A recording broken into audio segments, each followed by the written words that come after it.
Bienvenue sur cette chaîne dédiée à l'exploration du système économique de progrès humain. Je suis Simeon Fongang, docteur en économie, spécialiste d'analyse économique et spécialiste également de politique économique. La présentation de ce jour porte sur comment sortir les individus de la pauvreté dans le secteur secondaire de l'économie en Afrique. Il convient sans doute de rappeler que le secteur secondaire est celui qui se caractérise par le maître mot de transformation.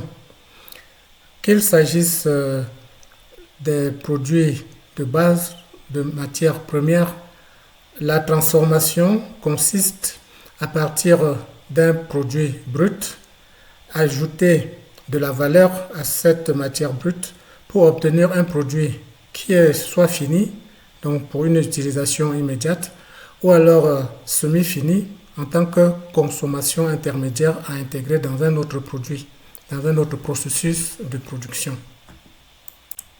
Ainsi, la transformation de produits de base ou de matières premières en biens de consommation intermédiaire ou en biens de consommation finale, ou même en biens d'équipement, peut concerner aussi bien des activités agroalimentaires, l'ameublement, l'automobile, le textile, la chimie, la métallurgie et bien d'autres.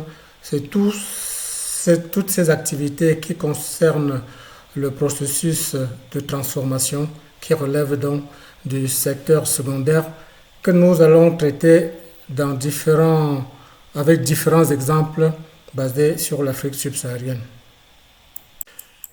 Il convient aussi de rappeler que sortir les individus de la pauvreté revient aussi à se fixer pour objectif de leur permettre d'atteindre le seuil de dignité.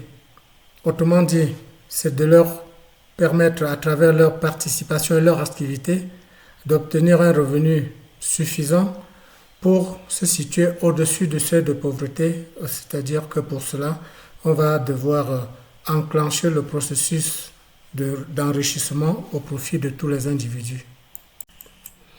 Ce processus d'enrichissement se caractérise par trois principales étapes. La première étape indispensable, c'est de produire en abondance les biens et services par l'économie, par les individus, par les entreprises. Bref, c'est de produire en abondance pour l'économie. La deuxième étape, c'est la comptabilisation de cette production, de la partie de cette production qui fait l'objet de transactions. Ce qui est vendu par l'un à l'autre doit être comptabilisé. Ce qui est consommé par le producteur lui-même n'est pas pris en compte. Donc la comptabilisation des transactions doit être le fait des producteurs, certes, mais transmis à l'État qui doit retenir cela au niveau de la comptabilité nationale. La comptabilisation permet de dégager une valeur ajoutée qui, transférée au niveau du secteur bancaire, devient de la monnaie, de l'argent disponible. Dire qu'une personne a atteint le seuil de dignité reviendrait aussi à dire que cette personne dispose d'un revenu suffisant, stable et durable, lui permettant de satisfaire les besoins essentiels, à savoir les trois catégories que sont l'alimentation, la protection du corps et la mobilité. En Afrique subsaharienne, de très nombreuses productions du secteur secondaire ne sont pas comptabilisées et par conséquent ne sont pas monétisées, ce qui maintient les populations dans la pauvreté. L'objet du travail de la présentation ici, c'est de prendre quelques exemples pour montrer à la fois comment comptabiliser, comment monétiser, quel que soit le domaine d'activité, car les populations sont vraiment laborieuses, on va le voir. Le premier exemple qu'on va prendre concerne la transformation agroalimentaire, le passage du manure brute au miondo en tant que produit fini disponible sur le marché et prêt à la consommation. Le but de cet exemple est de montrer qu'il y a toute une chaîne de valeur qui accompagne la transformation de manure brute en myondo et que cette chaîne de valeur n'est pas comptabilisée. Il convient désormais de le faire et de monétiser la valeur ajoutée ainsi créée. La première étape de création de valeur, c'est la production même.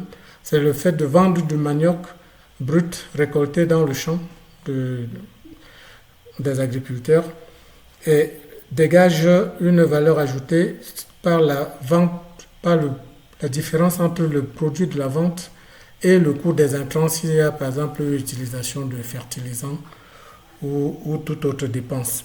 Donc là, c'est la première valeur ajoutée. Vient ensuite la valeur ajoutée par la prestation de services d'épluchage. Les éplucheuses réalisent une activité qui leur permet de faire éclater en deux le manioc d'une part, le manioc à consommer et les épluchures d'autre part. Ce qui leur permet d'avoir la vente de manioc d'une part et la vente des épluchures d'autre part en tant que produit fatal et de soustraire leurs coûts pour dégager une valeur ajoutée numéro 2. En troisième position vient la vente des feuilles d'emballage du manioc, du myondo. Ces feuilles, à ce jour, sont ramassées dans la nature, mais dans une hypothèse de consommation intensive de ce produit, ces feuilles pourront être amenées à se raréfier et du coup donner lieu à la création d'une activité lucrative de plantation de feuilles, donc en termes d'agriculture. Là également, les recettes tirées de la vente des feuilles, moins le coût encouru par le ramasseur de feuilles, permet d'avoir une valeur ajoutée numéro 3. La quatrième valeur ajoutée tient à la vente de l'eau, puisque pour faire du myondo, on va ajouter de l'eau au manioc écrasé. Donc, la vente de l'eau par l'agent, qui peut être un agent individuel ou une société de fourniture d'eau ou une régie de fourniture d'eau, bref, va recevoir comme recette la vente de l'eau, moins ses consommations intermédiaires. Cela fait qu'au niveau du cinquième, qui est vraiment le producteur du myondo, on voit qu'on a acheté comme consommation intermédiaire du manioc, de l'eau, des feuilles, du fil issu comme produit fatal également de la production de cajou par ailleurs. Et on arrive ainsi à une vente de manioc, de myondo, qui tient compte des coûts de manioc déjà épluché, des feuilles, du fil, du coût de l'eau, et on obtient ainsi un produit sur le marché avec une chaîne de valeur ajoutée créée dans la filière. Autrement dit, quand on parle du secteur secondaire, il s'agit de la transformation et nulle part il n'est dit que cette transformation doit être conditionnée par des importations de machines. C'est essentiel, on va le voir, pour accroître la production, mais dans la logique de la comptabilisation et de la monétisation des valeurs ajoutées, cette chaîne de valeur ne dépend nullement ni de l'énergie ni des machines et nécessite la transformation, la création, la contrepartie monétaire, la monnaie racine de ces créations de richesses telles que ici illustrées. Pour récapituler, disons que aussi longtemps que les productions et les valeurs ajoutées qui en découlent ne seront pas monétisées, c'est-à-dire transférées au niveau du compte bancaire des producteurs, ils demeureront pauvres. Par contre, dès lors que cette valeur ajoutée est notifiée à la banque, c'est de l'argent disponible directement qui peut être utilisé aussi bien pour la vie quotidienne que pour l'accumulation au titre de l'immobilier ou d'autres projets et permettre également au secteur bancaire d'accorder des prêts, toutes sortes de crédits à l'économie. Par ailleurs, Dans l'optique de la mise en place des U4C, il serait possible de recruter les éplucheuses comme salariés et de leur accorder ainsi un revenu régulier. Si le contenu de cette série de vidéos vous paraît intéressant, n'hésitez pas à cliquer sur le bouton d'abonnement ainsi que sur la cloche de notification pour être informé dès la mise en ligne de nouvelles vidéos. Merci. Un autre exemple de transformation agroalimentaire porte sur la production d'épices à Douala au Cameroun et se caractérise par la forte concentration des tâches au sein de la même unité de production. Moi, c'est Mafo, épouse Ngoulou pour féliciter, promotrice des petits secrets de Félé. J'ai fait dans les épices composées prêtes à préparer à différentes saveurs comme le mbongo, le top secret, le bouillon, la marinade du poulet, du poisson, de la viande, la pâte d'arachide. Mes produits, je les trouve sur le marché local ici à Douala. Je les achète, différentes épices, de premier choix bien sûr. Je les compose et je les fais moudre. Après, je les ensache dans le packaging, papier grappe alimentaire, et je les scelle pour la conservation, pour que ça ne se verse pas. Et en plus, ensuite, je les fais vendre dans le marché local, en ligne, c'est-à-dire par WhatsApp, par Facebook. Les clients aussi achètent de l'extérieur. On peut exporter. Les soucis que je rencontre, par exemple, c'est comment acquérir les emballages. Je les détaille sur place ici à Douala. Les épices même, je les détaille sur place ici au marché. Comme par exemple la scelleuse. J'ai la scelleuse manuelle, ce qui n'est pas aussi très pratique. Qui m'envoie les clients et que je pars livrer. J'ai aussi une représentante à Yaoundé, j'ai des clients ici à Douala, des restaurateurs, des personnes qui sollicitent mes produits à l'extérieur et qui les apprécient bien. De tels exemples de production et de conditionnement de produits alimentaires se sont très largement répandus à travers l'Afrique au cours des dernières décennies.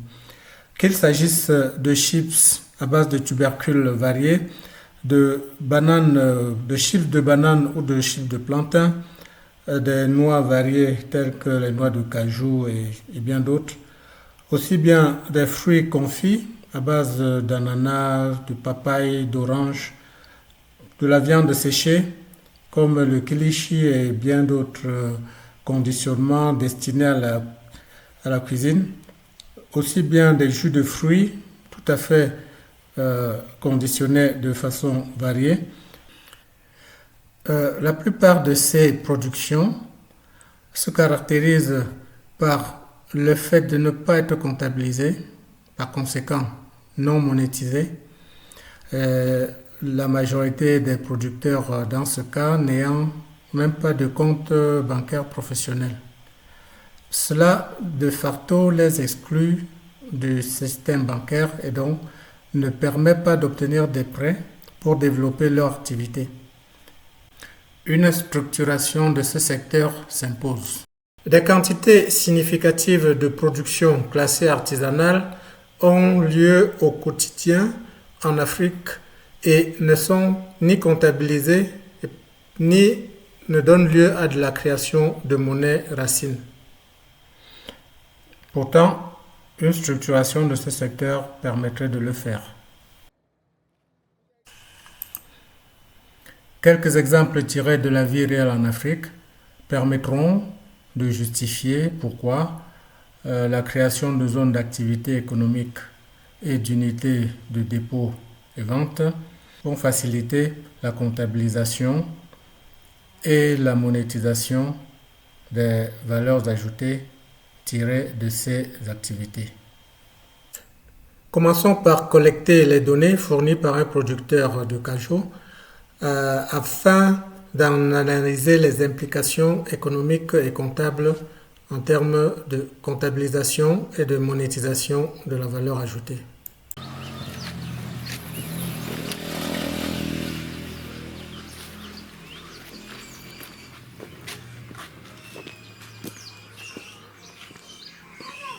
Voilà. Il y avait ça pas pour nous comme pas un droit bas tonga. Tonga. Un droit d'un ha, d'un droit bas. Gen jundeng. Gen go ku jundeng bi poke. Ogem kua.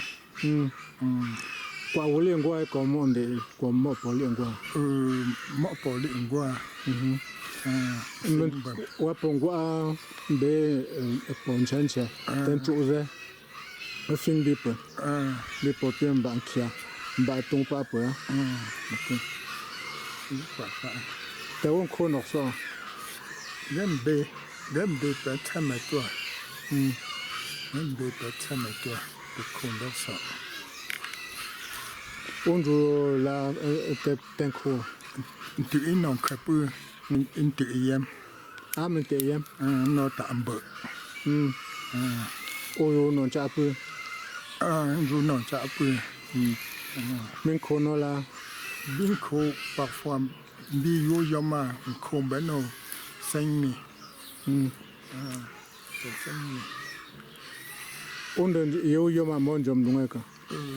Bi pe member tawa.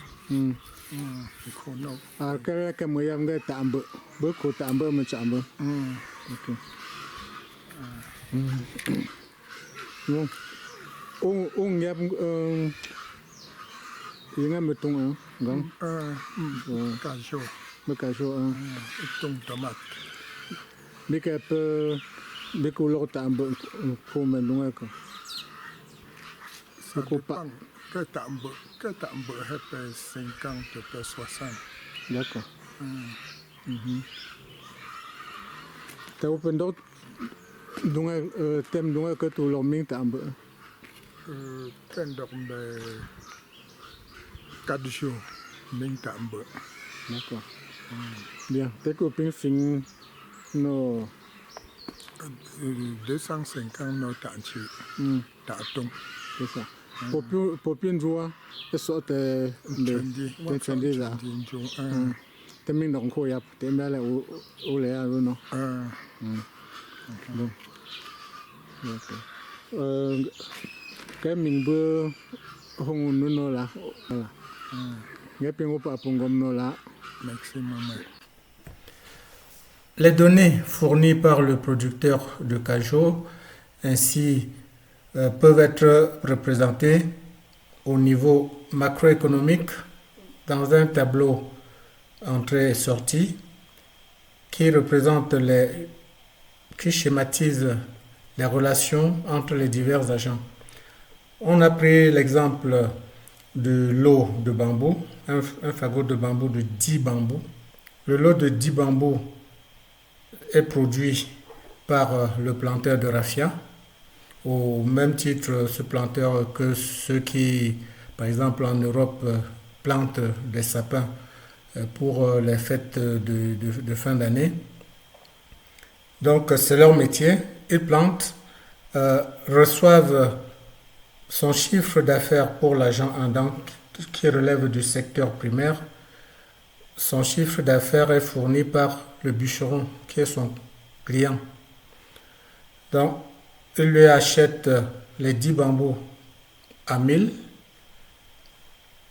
et pour lui, c'est une consommation intermédiaire de son activité. Il en a besoin pour pouvoir revendre après avoir taillé, après avoir coupé le bambou, le revendre à 200 et le lot de 10 lui rapporte donc 2000 en tant que chiffre d'affaires.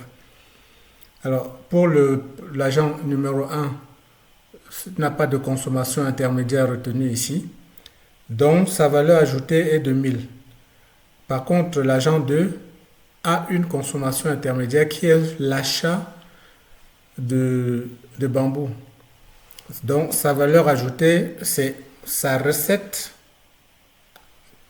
qui est fournie par le producteur de cajou, qui est de 2000 les 10 bâtons, les 10 bambous.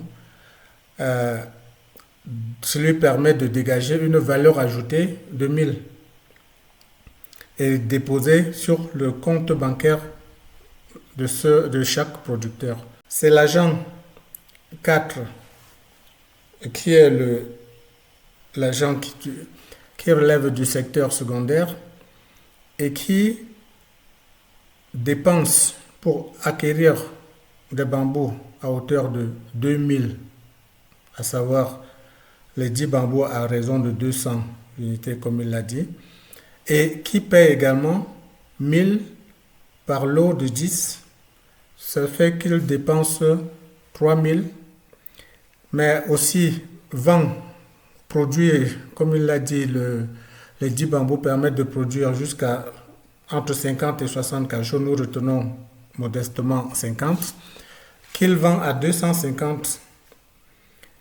Ce total lui donne donc une recette ou un chiffre d'affaires de 12 500, d'où il va retirer les consommations intermédiaires, à savoir les frais, les dépenses effectuées pour le bambou et pour le transport. Il lui reste donc une valeur ajoutée de 9 500. Alors, chaque agent a son compte bancaire. Ils peuvent être tous dans des banques différentes. Ils peuvent aussi, certains peuvent se retrouver dans la même banque, mais le secteur bancaire, c'est là qu'il est intéressant de noter que les banques commerciales sont en concurrence. Le secteur bancaire, à lui tout seul, collecte ou regroupe dans ses comptes la totalité des valeurs ajoutées ainsi créées sur la période. Du coup, on a une masse monétaire en circulation qui serait de 12 500.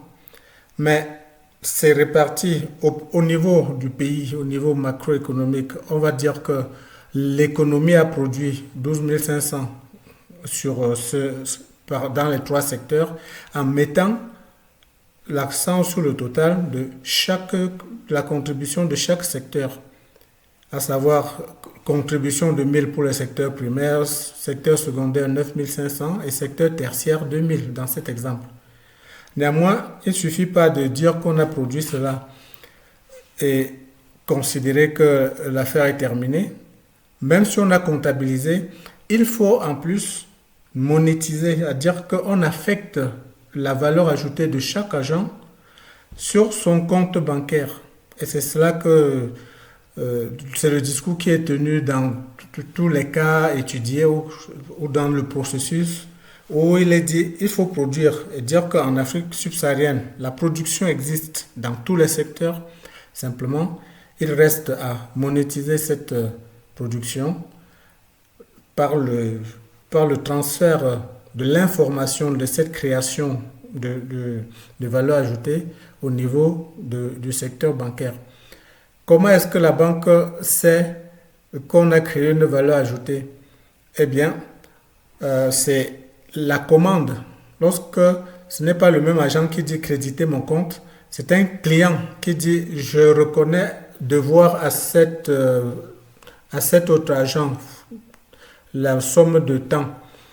Donc, le bûcheron va créditer le compte du planteur à hauteur de 1000.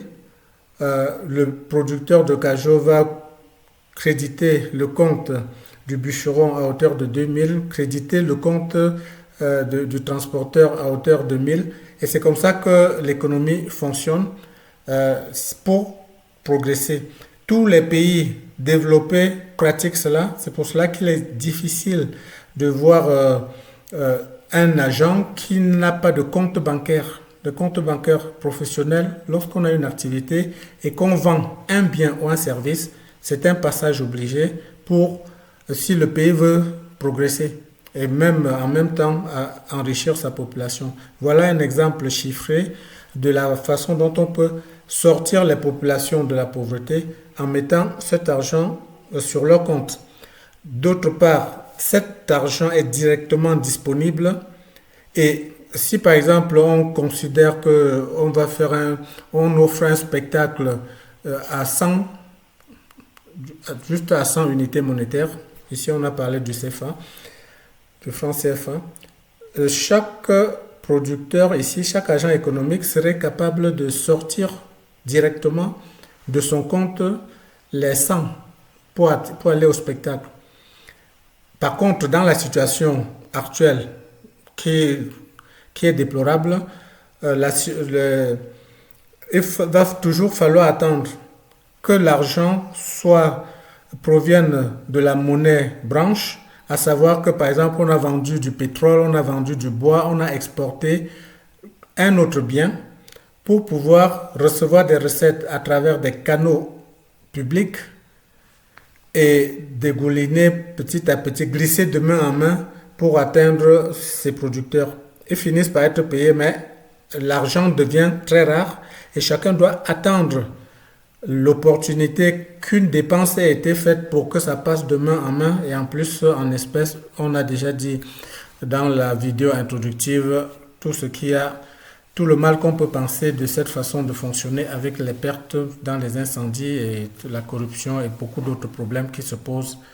Il va falloir développer intensément le secteur bancaire en Afrique. Chaque producteur, chaque personne qui a un bien à vendre doit pouvoir disposer d'un numéro de matricule sur le plan juridique ou administratif pour pouvoir l'identifier en tant que producteur et disposer d'un compte bancaire professionnel au titre de son activité pour pouvoir monétiser ces valeurs ajoutées créées.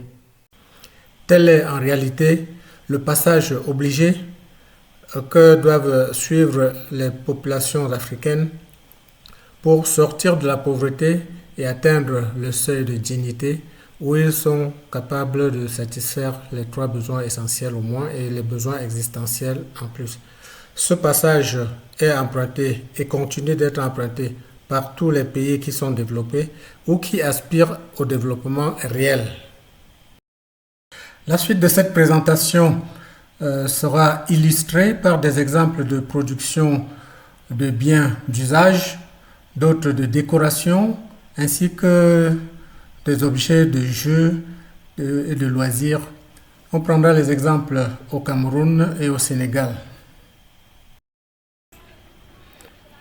Une production très fréquente d'objets de l'artisanat a lieu au quotidien en plein cœur de la capitale sénégalaise, Dakar.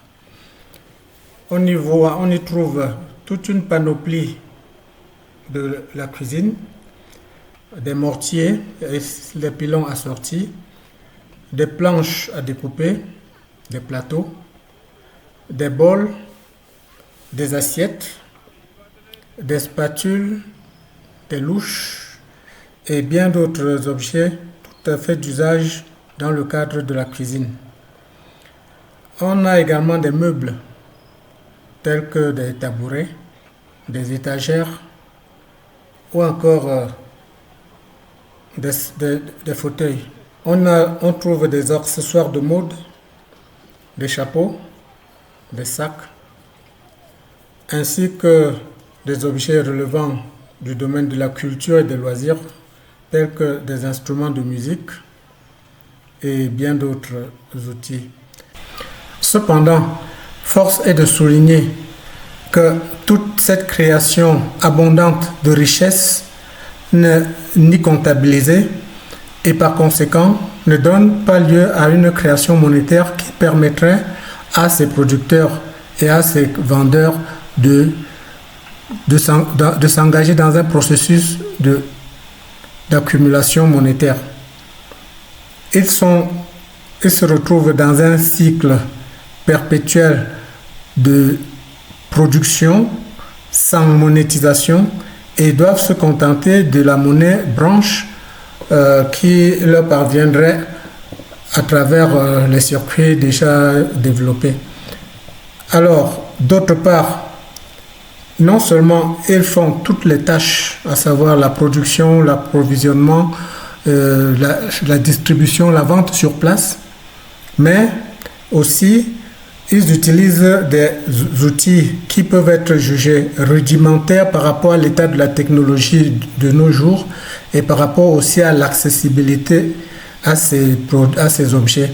Cependant, on nous dira que c'est parce qu'ils n'ont pas d'argent pour commander, ils n'ont pas de compte bancaire pour obtenir des prêts. Mais on peut souligner avec insistance que de telles tâches d'organisation et de structuration de la filière, de l'activité économique au niveau macroéconomique incombent bien au pouvoir public. À noter que dans cette perspective, il s'agit moins d'un problème de financement que davantage une simple question d'organisation.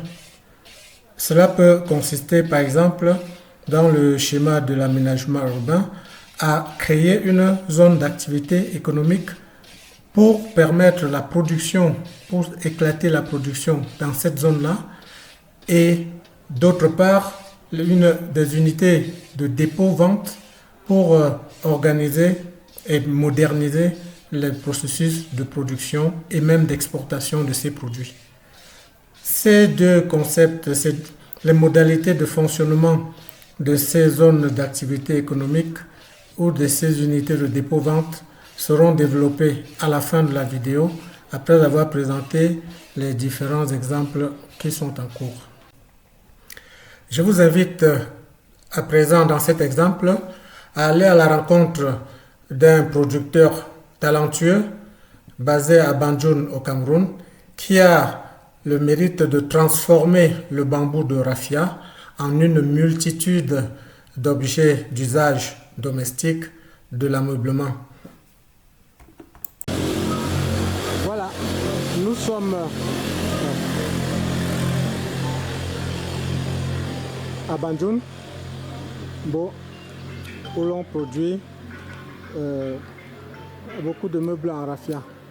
Et je rencontre monsieur Léopold Toguen. Voilà. Ah oui. Alors, on voit là des bambous. D'où viennent ces bambous qui servent à faire tous les meubles que vous fabriquez?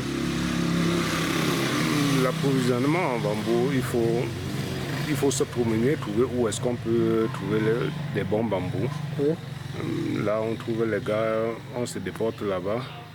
La première action, il suffit d'aller d'abord couper les bambous, transporter, mettre en route où est-ce qu'on peut trouver, où est-ce que la voiture peut se placer et porter. D'accord.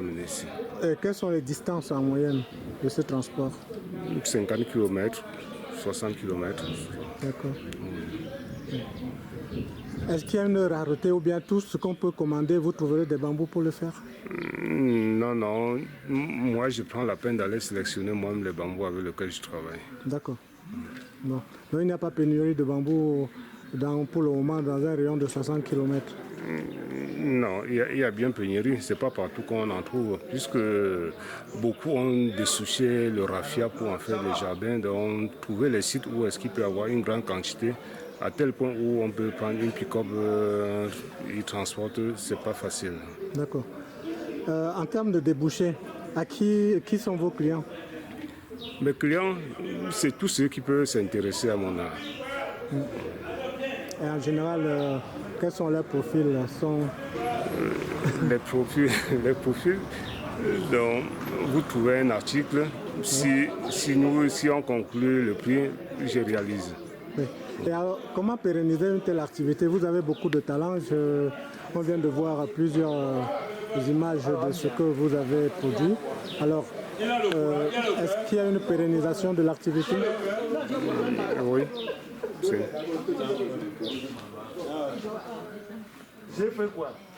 Est-ce que vous formez des apprentis qui pourront reprendre l'activité, qui pourront développer l'activité dans leur zone aussi? Il y a beaucoup de gars qu'on a formés, mais malheureusement, beaucoup se sont déplacés. Ils ne sont pas sur place. Il y a d'autres gars qui sont allés à Douala, mais finalement, ils n'ont plus continué dans le même métier.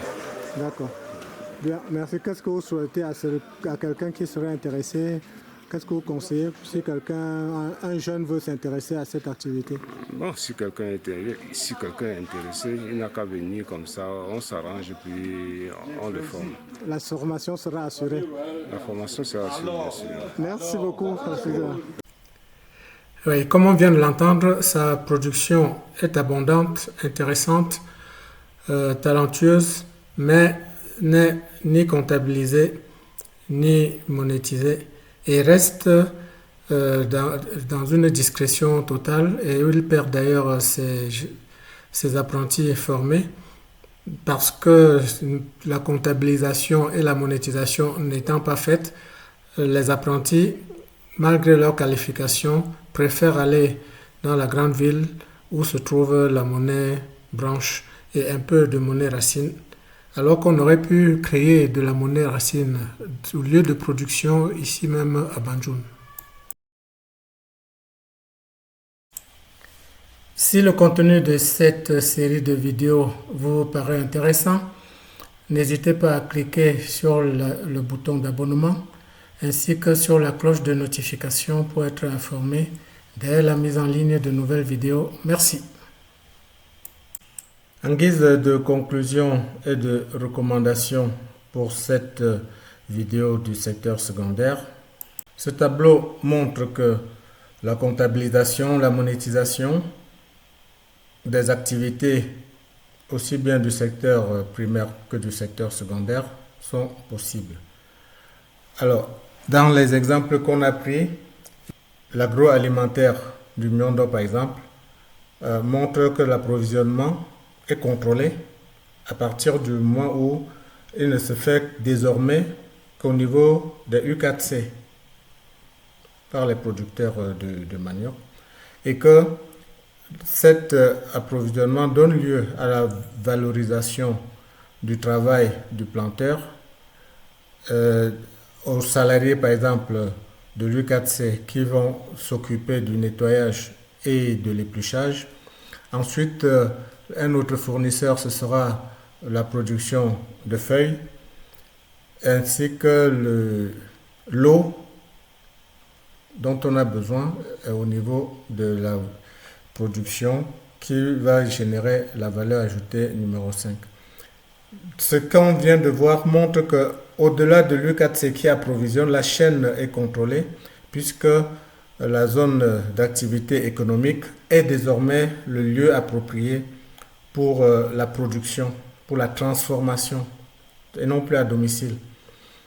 Ça a l'avantage de permettre de contrôler la qualité de l'eau par exemple, y compris la qualité des produits déjà effectués au niveau de l'U4C et de pouvoir réaliser des économies d'échelle compte tenu des modalités d'approvisionnement. Il en est de même pour les épices qui, dans le cas présent, montre que le processus peut être le même, s'approvisionner auprès de l'U4C ou d'autres fournisseurs, y compris par exemple de l'importation. Et la valeur ajoutée de l'unité de production sera comptabilisée et monétisée. Cela pourra se faire donc dans la zone, au sein de la zone d'activité économique, et ensuite être soit déposée dans des unités de dépôt-vente pour être vendue et comptabilisée au profit et rémunérée au profit de la production, ou alors directement distribuée auprès des sociétés de distribution. On verra cela en détail dans la vidéo consacrée au secteur tertiaire. S'agissant de l'artisanat d'art ou d'usage, comme on l'a vu, alors le secteur primaire naturellement fournit les matières premières et le processus est exactement le même. On a des activités qui vont désormais se dérouler au sein des zones d'activité économique de chaque commune et pouvant être soit vendues directement à des sociétés de distribution dès la vente en gros au niveau des ZAE, ou alors déposées dans des unités conçues sur la même commune pour les dépôts-ventes et la rémunération des producteurs. Le cas de l'ameublement et de l'immobilier, par exemple. L'ameublement, tel qu'on l'a vu avec l'exemple de Banjul, montre que le secteur primaire fournit la matière, On peut également avoir d'autres fournisseurs. L'unité de production va dégager sa valeur ajoutée et la comptabilisation de cette valeur ajoutée donc, et sa monétisation permettent aux populations, aux producteurs du secteur secondaire de sortir de la pauvreté. S'agissant de l'immobilier en particulier, ce thème sera discuté dans la deuxième vidéo du deuxième bloc, à savoir comment développer le logement. Il s'agira de traiter ces questions plus en détail dans cette vidéo-là. S'agissant par exemple de l'industrie artisanale, où on a vu les marmites fabriquées en Bao et vendues, c'était un exemple. Donc, ce sont des pratiques largement répandues dans différentes régions d'Afrique. Les matériaux de récupération peuvent parfois servir à fabriquer des objets. Je veux dire, là, on a pris le cas des ustensiles de cuisine, mais on a beaucoup d'autres outils qui sont utilisés, par exemple, dans la plantation et dans différents métiers qui relèvent soit des matériaux de récupération ou alors de l'importation quand il s'agit d'industrie métallurgique, mais qu'on aura développé désormais en Afrique. Voilà, on voit que quel que soit l'exemple pris, le processus est exactement le même au niveau de la comptabilisation et de la monétisation des valeurs ajoutées et que l'enregistrement et l'affectation vont désormais se faire au secteur primaire avec les U4C, au secteur secondaire avec les ZAE et au secteur tertiaire par anticipation, on l'a dit, les unités de dépôt-vente pour ce qui est de ces produits non périssables ou même des produits alimentaires qui ne devraient plus être vendus en plein air. Quel est le centre d'intérêt de toutes ces pratiques? Eh bien, on peut en dénombrer au moins 5. Le premier intérêt, c'est le contrôle qualité pour respecter les critères d'hygiène et de salubrité. Par exemple, dans une ZAE, on sera assuré de la qualité de l'eau qui est utilisée pour les produits agroalimentaires qui sont vendus, ce qui n'est pas le cas aujourd'hui lorsqu'on voit les ventes en plein air. La traçabilité est le deuxième argument, c'est que à partir du moment où les producteurs déposent leur production, leurs biens à vendre, il y a une traçabilité. On peut mettre des codes barres, des QR codes, on peut mettre différents éléments de contrôle pour assurer la traçabilité des aliments déposés dans les UDV. Troisième argument, au niveau des ZAE, il y a une concentration de la production du secteur secondaire, aussi bien alimentaire que non alimentaire. Il peut s'agir donc d'une vaste zone où on profite de l'approvisionnement en énergie et en eau. On connaît bien les problèmes d'approvisionnement en énergie et qui affectent tous les producteurs individuels qui produisent à partir de leur domicile en cas de coupure d'électricité. Leur activité est totalement interrompue. En revanche, dans le cas des ZAE, si l'approvisionnement public en énergie électrique, par exemple, se trouve défaillant, ils peuvent mutualiser. Le seul fait de se retrouver aussi nombreux dans la même zone permet de mutualiser, par exemple, l'approvisionnement d'un groupe électrogène, d'un barrage hydroélectrique de proximité, et il suffit pour faire tourner leur zone d'activité économique, ou encore utiliser des panneaux solaires qui sont dans ce cas mutualisés pareillement plutôt que chaque producteur fasse le sien à son domicile. Voilà autant d'éléments qui favorisent, qui plaident en faveur de cette réorganisation, structuration des activités. La mutualisation des installations permet de baisser les coûts. Un autre avantage de ces ZAE, où tout le monde doit désormais converger pour produire sur chacune des communes du territoire, c'est la collecte et le traitement des déchets dans une même zone bien organisée et supervisée par les pouvoirs publics. Il est possible donc de collecter les déchets qui aujourd'hui se retrouvent un peu de façon anarchique.